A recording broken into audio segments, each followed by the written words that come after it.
नाज़रीन, फौजी स्टेशन में शहरी इत्तेहाद पारां BHU सेंटर में दवाउनि जी खोट, BHU सेंटर के अपग्रेड करण ऐं गर्ल्स स्कूल की नए सिर तामीर थींदड़ इमारत में नाक़िस मटीरियल इस्तेमाल करण ख़िलाफ़ एहतिजाजी मुज़ाहिरो कयो वियो आहे। उन हवाले से वीडियो लिंक ते मौजूद है आवाज़ न्यूज़ रिपोर्टर सुहेल सुमरो। जी सुहेल। फुलजी स्टेशन पारां BHU सेंटर में दवाउनि जी खोट ऐं BHU सेंटर के अपग्रेड करण ऐं गर्ल्स स्कूल जी ठहंदड़ इमारत है उन में नाक़स मटीरियल इस्तेमाल थियण खिलाफ़ प्रेस क्लब वटि एहतिजाज कयो पियो वञे। अचो त एहतिजाज कंदड़नि जा वीचार ॿुधूं, उन्हनि जो छा चवणु आहे। मरीज़नि खे प्राइवेट अस्पताल ॾांहुं वञिणो पवे थो, महांगे ख़र्च ते उन्हनि खे इलाज कराइणो पवे थो।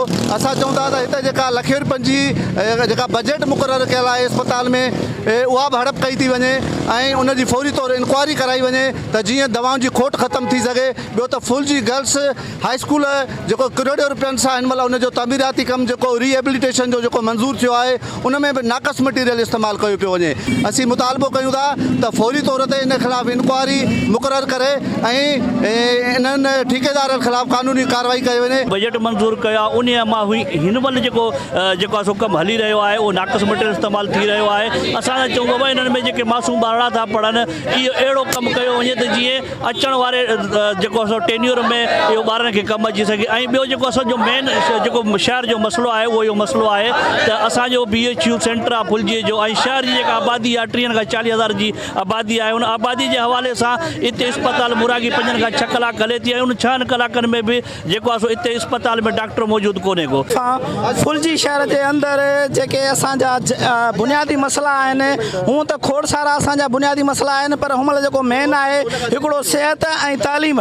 सिहत जे हवाले सां जेको फुलजी जे अंदर BHU सेंटर आहे उन में दवाउनि जी तमामु जेको आहे सो खोट आहे। डॉक्टर उते न हुजण जे बराबरि आहे। जेकी सहूलियत आवाम खे 24 कलाक हुजणु खपे उहा जेकॾहिं थिए थी त 1-2 कलाक को डॉक्टर वेहे थो, उन खां पोइ जेकॾहिं कुझु पेशेंट वञनि था त उन्हनि खे दवाऊं कोन थियूं मिलनि।